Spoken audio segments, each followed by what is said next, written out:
Last time the Ravens were in the postseason, they lost to the Titans, and then quarterback Steve McNair. It all comes full circle here in the playoffs. Hey, how are you? Jason Horowitz, NFL.com's Pat Kerwin. Man of wisdom. Man of wisdom, well, I'm definitely not a man of few words here on the Beast NFL preview. Breaking down it is the divisional weekend. Yes. We'll start with the first game. Baltimore hosting Indianapolis. And, Pat, let's start with the two quarterbacks because that's where this game starts with. Peyton Manning and that strong offense, Steve McNair and the Baltimore offense, which is a running offense, but they finally went out and got that quarterback. Break down the two. Couple of things. We all know about Peyton Manning and what he has to do. And in my mind, in this game, Peyton Manning is going to have to come in here and be the passing Peyton Manning. Get in shotgun, spread it out, and throw. You're not running against this defense. On the other side, since Billick took over, what you have now is a team that is winning the time of possession in the National Football League. He is not influenced if Jamal Lewis gets 3 yards a carry. He's going to keep pounding the ball in there, setting up the pass. I think this week, though, early in the game we'll see some Todd Heap to loosen up Bob Sanders. He's a problem after they watch tape. Yeah, Bob Sanders was huge last week in the victory over Kansas City, and he is going to play this week as well at Baltimore. But let's talk about Peyton Manning on the road because he has struggled in his career in the playoffs on the road, 1-4. And, you know, it's tough to win on the road in the playoffs when it's not the wild card weekend, and that's usually when Peyton Manning loses in past wild card, at New England. He's lost, before also there twice, and he's lost in other spots. But now he's going into a situation at Baltimore where I'm not really sure he's expected to win this game. It's a very interesting observation because I think the edge is off him in that sense. If he loses the game, they'll go all the way back to the Florida games with Tennessee. But the truth is, I'm with you on this, Jason. I don't think there's a lot of pressure on him. They're a flawed football team.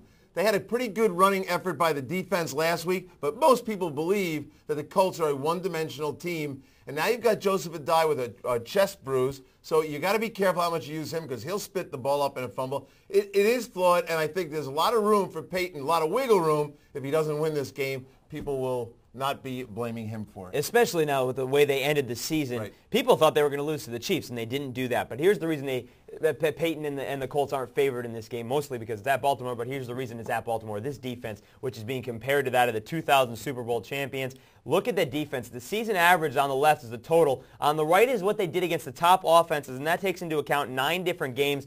Teams like Cincinnati, who they beat twice, or they played twice. Teams like San Diego, who they held to 14 points. New Orleans, Kansas City. They played the top offenses. They shut down the top offenses. Do you see them being able to do that this week as well? Yeah, I do. I'll tell you why. First off, they can play 4-3 or 3-4. Now, we know the Colts have trouble with the 3-4, so look to see Baltimore in their 3-4 front. They can do that. They can stop the run. They can force you to pass. They've got matchup corners. And I do believe a couple things. They can play the run with 7 in the box. That means they can actually play to Peyton Manning's strength, the passing game, with a good 4-man shell in the back end. Chris McAllister, let's say Chris McAllister gets one of those interceptions that Ty Law got last week. He'll score. The Raven defense has 6 touchdowns this year. 1 Raven touchdown and 1 more Raven turnover that gives McNair a half a field, and this game is over. So this game comes down to Peyton Manning against that Baltimore defense and Steve McNair just trying to control the clock, handing it off to Jamal Lewis, being that quarterback that Baltimore has needed.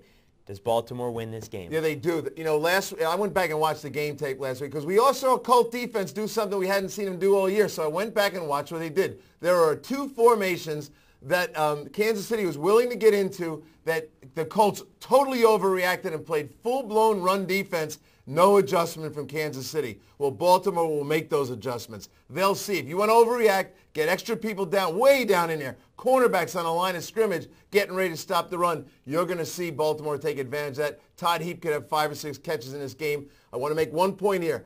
Shotgun spread, and last week, 21 of Manning's receptions went to tight ends and running backs. That's where I think he'll throw the ball again. Small, short stuff out of his hand before those 60 sacks catch up to him because the Ravens are outrageous rushing the pass. And if Baltimore gets that lead, they can pin their ears back because they know they can cover. All right, it's the first game of the divisional round, Saturday at 4:30, and it's on CBS. And the NFL Today begins at 3:30 on CBS. And for more on this game or any other in the divisional round, be sure to stay right here on CBS Sports Line. For Pat Kerwin, I'm Jason Horowitz. Enjoy the football. Take care.